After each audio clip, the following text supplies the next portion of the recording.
Watch. Steve Harvey's uncomfortable reaction to daughter's steamy pic. When it came to love, the third time was certainly the charm for Betty White. The legendary entertainer, who would have turned 100 on January 17, had married Army Air Forces pilot Dick Barker in 1945, and divorced him that year, too, after he tried to bring the Beverly Hills High School graduate home to roost on his Ohio chicken farm. A nightmare, she called that experience. Then, in 1947, she tied the knot with Lane Allen, an actor turned talent agent. Their union lasted barely 2 years, White beating her retreat when he wanted her to stop working so much, though they remained friends. Her career in radio and TV subsequently took off in the 1950s, highlights including starring in and producing the sitcom Life with Elizabeth, for which she won a Los Angeles area Emmy for Most Outstanding Female Personality, and hosting her own eponymous talk show. While she had boyfriends, the legally unattached life seemed to suit her. So by the time a 39-year-old White met Password host Alan Ludden when she started appearing on the CBS show, one of many game shows that welcomed her as a favorite celebrity guest through the years, she may have felt a spark right away, but she was in no rush to connect for the long haul. Not least because she was seeing another man, and Ludden, 44, was newly widowed, having lost his first wife, and mother of his 3 children, to cancer just weeks after Password premiered on October 2, 1961. He was never too busy to say a warm goodbye after the last show finished. White, who made her first Password appearance in the show's 3rd week on the air, once shared, "And then their agents, you know how they are," White quipped during a 1997 interview for the TV Academy Foundation, booked them to star together in a 1962 summer stock production of Critics' Choice, a comedy about a theater critic whose wife writes a play and he's unsure of whether he should give her an honest opinion, at the Cape Playhouse on Cape Cod. Ludden later said he fell in love with White on opening night. "We were up there for 3 weeks and pretty soon he didn't say hello, he'd say, 'Will you marry me?'" White recalled to the TV Academy. "It was a joke. I'd laugh it off, he'd laugh it off. And then pretty soon I came back home. I was going very steadily with someone." And her boyfriend, Phil Cochran, was a little perturbed by a lengthy kiss White and Ludden shared in the play at one point. "It went on," she remembered. Of the night, Cochran, who served as a fighter pilot during World War II, came to see the show, recalling a loud ahem coming from the audience. "Everybody thought it was hysterically funny, except Phil," she said. "Phil didn't think it was funny. He said, 'I don't like that guy.'" White returned to Los Angeles, and, for a little while longer, Cochran, while Ludden, who was based in New York, got busy pining away and proposing for real. "That went on for a year," White explained. "And finally it wasn't a joke anymore and I'd get mad. I said, no way." Undeterred by her initial refusals, he bought a ring, a beautiful gold wedding ring with diamonds all around, and for 3 months he wore that damn ring and a chain around his neck so I couldn't miss it, White remembered in her 1987 memoir Betty White in Person. "It got full of soap and suntan oil, but he vowed he would only take it off for one reason. But in love as I was, nonetheless," she recalled, marrying and moving east was still not in the equation. Still, had used up all his time off from Password to visit her in California and repeatedly ask for her hand. Ludden finally got to slip that ring on his beloved's finger after Easter in 1963, when his gift of flower-shaped earrings studded with diamonds, rubies and sapphires pinned into the ears of a fluffy stuffed bunny proved too much to refuse. So when he called that night, she told the TV Academy, "I said, okay, yes." And afterwards he said, "I am the only woman in the world who said yes to marrying him, not for the earrings, but for the stuffed bunny." Reflecting on why she did fall for him in the end, White said on Larry King Live in 2010, "What got us together was his enthusiasm. He was interested in everything. There wasn't anything that he didn't want to know more about and hear about. That's fun to live with."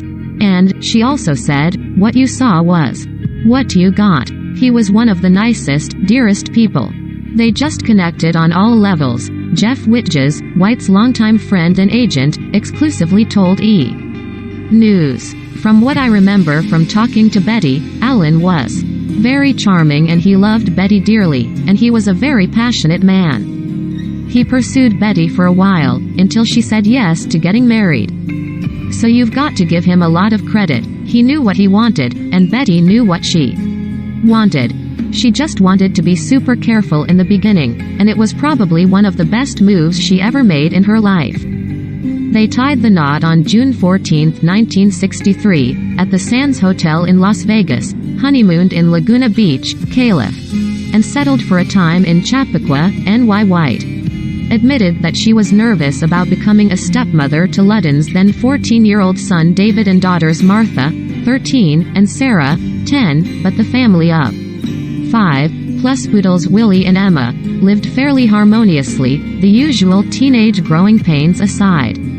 Asked later in life if she ever regretted not having children of her own, White said she was blessed to be that trio's stepmom, and she had no regrets. I am so compulsive about stuff.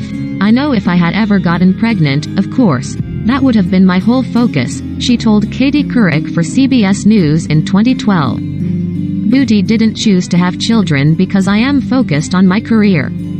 And I just don't think, as compulsive as I am, that I could manage both. Ludden would leave love notes around the house for White to find, one of which she credited with helping her finally see, no pun intended, that it was time to get her eyes checked. In her 2011 book If You Ask Me, and Of Course You Want, she shared that one night he left a card under her pillow that read on the front, "If you can't see I love you," and on the inside said, "Squint." She had a good laugh, but also made an appointment with the eye doctor the next day. And she saved every single one of those notes. White made dozens of appearances on Password, which taped in New York, until it was canceled in 1967, and then again when it was revived as a Los Angeles-based production from 1971 until 1975. Ludden hosted both incarnations, after which he helmed Password Plus, which also welcomed his wife as a guest whenever she was. At the same time, White, though she insisted that photographers call her Mrs. Ludden on the red carpet, had reached a new level of fame when she landed the role of the lascivious happy homemaker Sue Ann Nivens on The Mary Tyler Moore Show, a performance that earned her Supporting Actress Emmys in 1975 and, well, she was the neighborhood nymphomaniac, White recalled fondly to Couric. And they'd ask my husband, Alan Ludden, they'd ask, "How close to Betty is Sue Ann?" He said, "Well, they're the same except Betty can't cook, of course." Ludden continued to host Password Plus until 1980, when he was diagnosed with stomach cancer and took what he hoped would be a temporary break to focus on his. But he never ended up going back to work. Ludden died at the age of 63 on June 9, 1981, 5 days shy of his and White's 18th wedding anniversary. He was laid to rest in his native Wisconsin. White did admit one regret to Oprah Winfrey on OWN's Where Are They Now? In 2015. "I spent a whole year, wasted a whole year, that Alan and I could have had together, saying no, I wouldn't marry him. I wasted a whole year we could have had together, but we made it. We finally did." And though White continued to reach new heights in her career after losing Ludden, 17 more Emmy nominations and 3 wins still in her future, she felt she had already peaked as far as love was concerned.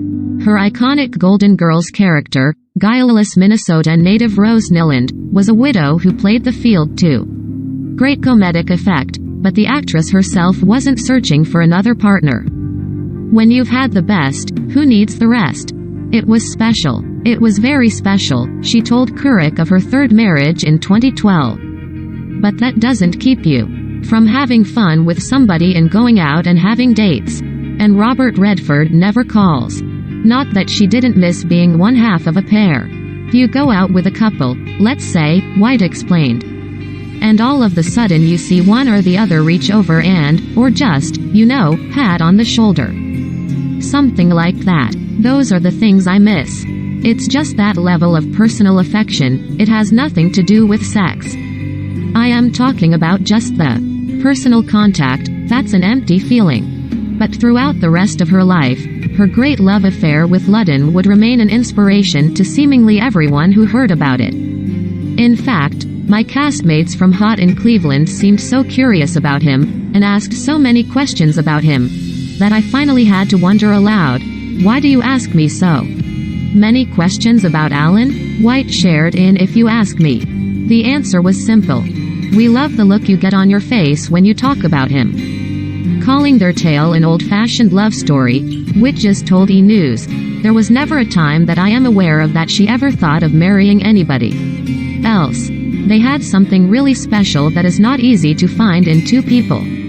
They connected on all levels and it was wonderful. It's sad it didn't last longer than it did. After White died on December 31st at the age of 99, still a gut punch to her legions of fans despite her near centenarian status, Witches said, I don't think Betty ever feared passing because she always wanted to be with her most beloved husband Alan Ludden. She believed she would be with him again.